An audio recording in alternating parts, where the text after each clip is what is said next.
They say one little leak can sink a massive ship can completely sink because of one little leak. By the way, your business, your enterprise, you as an entrepreneur, you can absolutely sink your ship if you don't plug the little leaks you have in your business. And today, I'm going to talk to you about 3 different companies from 3 different industries. If I'm running them, how I'm going to find those leaks and how I would plug them. I wish we had hours and hours together to go through your business, but whatever I'm talking about here today, I'm going to give you feedback on what you need to do at the end with your business. So the first thing I do is, whenever I'm running any businesses and we have an area that's not going well, like today we just had a conference call. It was a pretty strong conference call I had with everybody, and we went through areas that we need to be improving in. First thing I do is I write out all the steps, and I do this with every aspect of my life and my business. For instance, if it's health, I write out every single thing I do with my diet and every single routine I have with working out and every single routine I have with sleep, everything, okay? So step number 1 is take out your business and write all the steps. It could be 20 steps. It could be 10 steps. Customer comes in, what they do next, and what they do until they buy from you. All the steps. Once you write all the steps, prioritize the 5 most important steps. So go, this is the most important step, then this, then this, then this. Then rank how well you do in each step.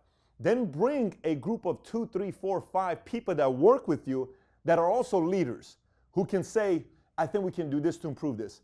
I think we can do this to improve this. We're not doing this that well. Then put an action plan together and attack the action plan. So whatever I just told you right now, watch how I do this with these different businesses. I got a sales office, any sales office, real estate, insurance, it doesn't matter what it is, sales office.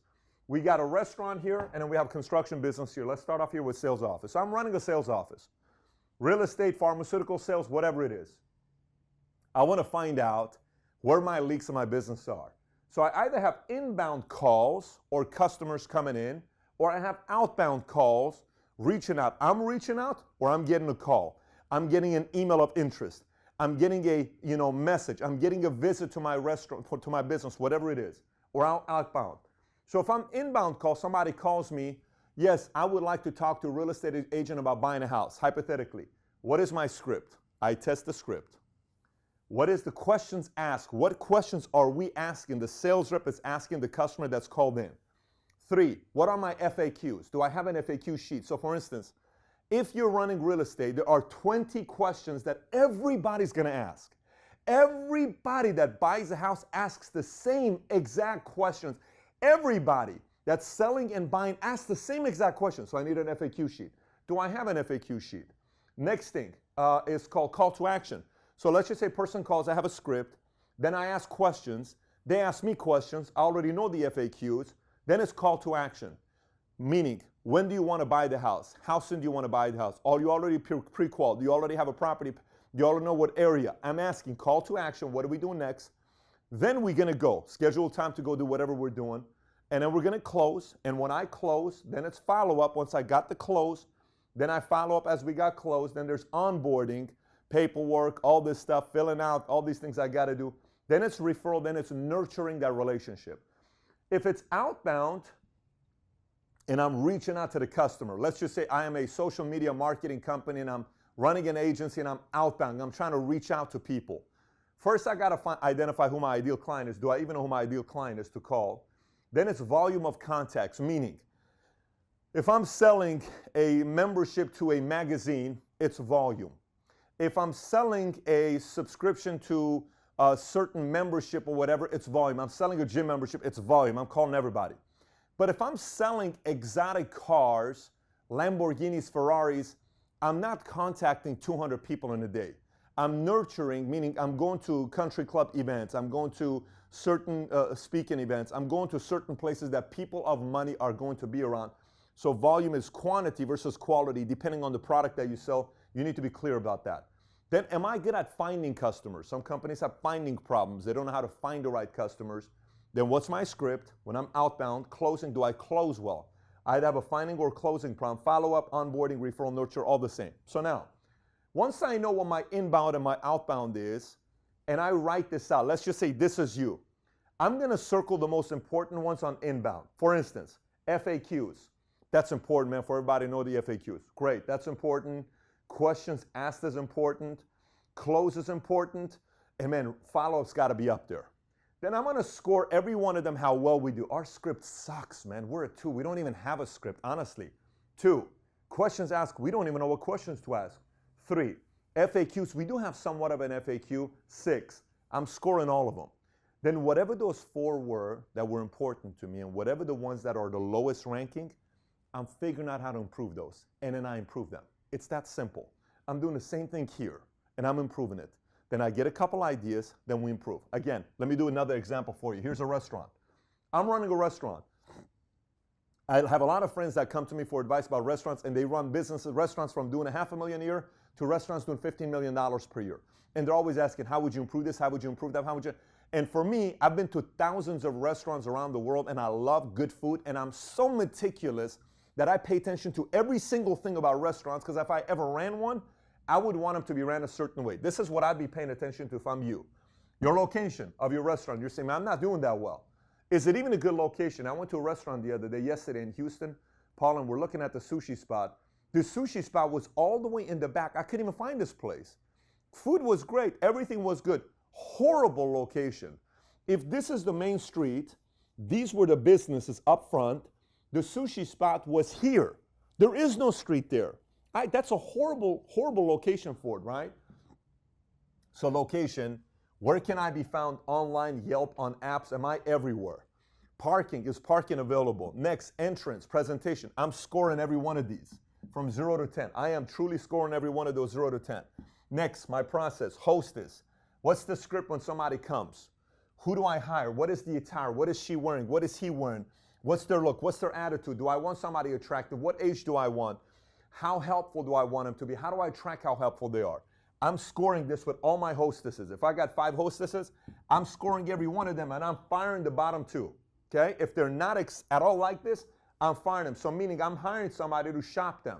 Let me explain what I mean by shopping them. When I worked at Bally's and I was selling memberships at Bally's, I used to shop all the other Bally's. Everybody would say, this Bally's in Chicago is the best one. This Bally's in New York is the best one. I'm working at Bally's. I would call that Bally's. I would call that Bally's until the best guy at that Bally's picked up. And I would act like I'm a customer wanting to buy a membership and see how he handled it. I'm like, wow, no wonder this guy's number 2 in the company. No wonder this guy's number 3 in the company. No wonder this guy's number 1 in the company. He is a beast in closing on an appointment. I didn't even know what to say. He closed me, and I work at Bally's.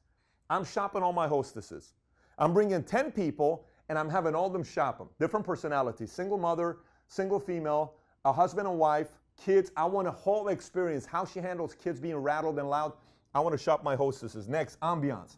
What's the music? Is it too loud? What kind of music am I playing? Is it a hip-hop music? Is it a lounge with jazz? Is it more salsa? Is it more like current music that we have? Is it just, the white noise music? It's a Sade. What am I playing? What station am I playing here? How loud is it? How's the lighting? How's the dress attire in the ambiance, right? Decoration, smell. Is there scent for it? Is there a smell? If I go into a place smells bad, I walk out immediately, right? Service. Waiter, how long it waits to come. Like, for instance, I'm here. I come in. I'm timing this if I'm running a restaurant. You got to do this with your business. I walk into a restaurant, okay? A restaurant that's empty, and it took me 6 minutes to get seated, you're annoyed. I want to know from the moment I walk in to how soon I get seated. If you're an A-rated restaurant, I'm coming for the service and the food. I have expectation of sit down if I don't have a reservation. I'm okay with that. But if I come in, from the moment you sit me down, how long does it take for the waiter to come and say hello? The other day I was at CPK that we went to that one time. You came, Mario came the day after we launched the 2017 Rewind, if you remember that. Yeah, Plano. Plano. You came by.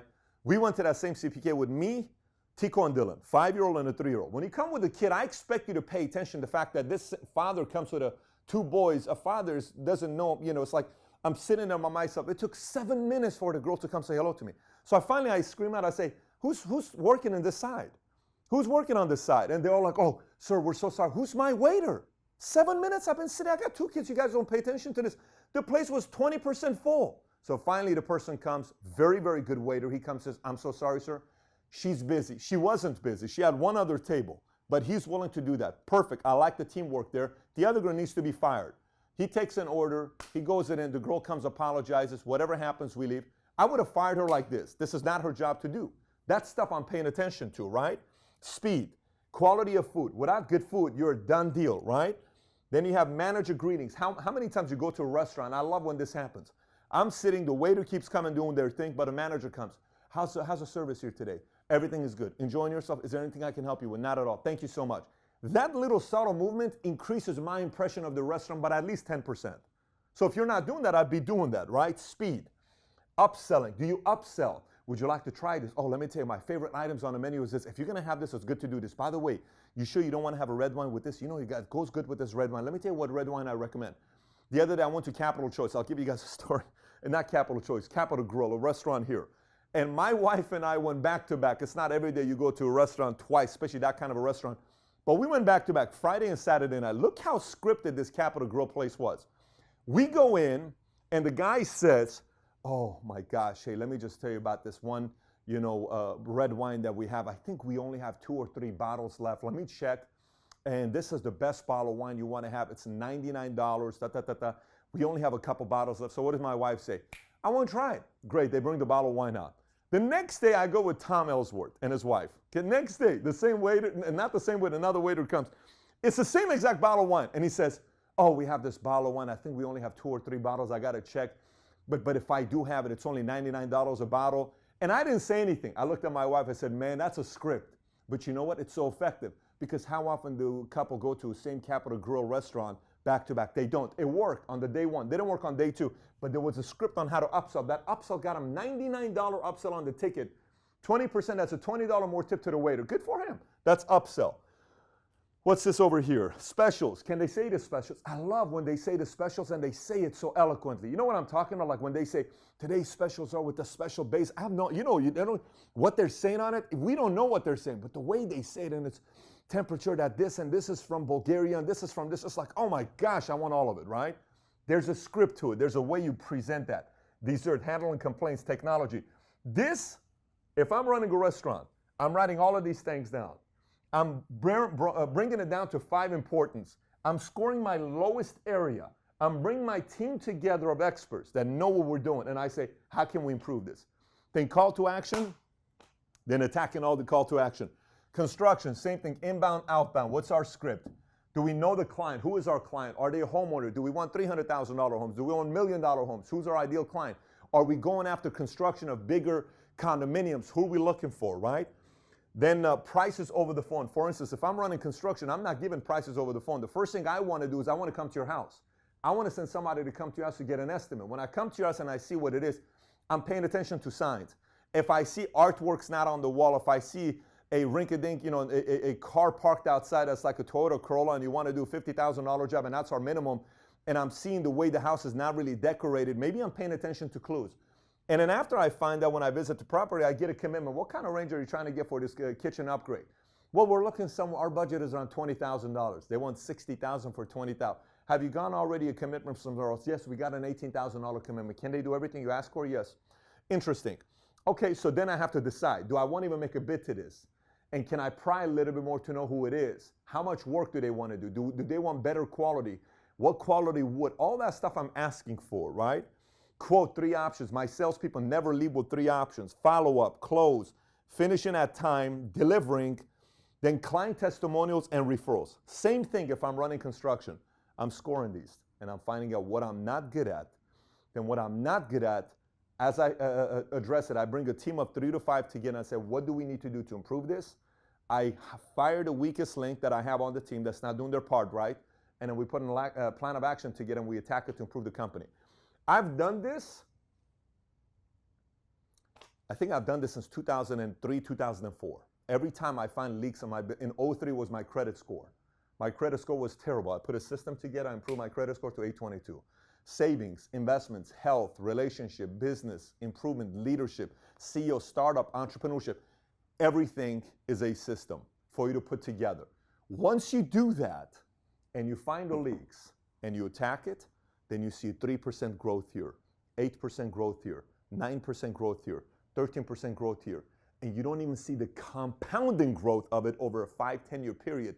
Then all of a sudden, years later, people are saying, oh, he got lucky. Oh, she got lucky with her business. No. While You, as the business owner, went out of business because you don't pay attention to details.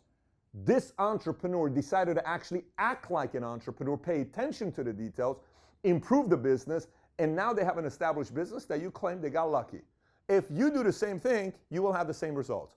But you don't pay attention to the leaks, that's why your ship sinks. I'm not saying you, I'm saying the person that didn't make it. So you watching this, my challenge to you is to take out a sheet of paper, write out the systems in your business, identify exactly what the leaks are, get the opinions of a couple other people, rank them, find out what they're suggesting to you, put a plan of action together, fire the bottom, the weakest link, go attack the plan and see what happens to your business. That's my message of the week to you. If you got any questions and comments, thoughts about this, comment on the bottom. Take care, everybody. Bye-bye. Hey, thanks for watching this video. Let me make a case to you why I believe you need to subscribe to Valuetainment, also join the notification squad. Look, there's two ways you can learn about business. One of the ways is go to college, learn a bunch of theories by professors who have probably never ran a business before, or you can watch Valuetainment, ran by entrepreneurs who have built and sold businesses, and you can learn from our mistakes and what we did right.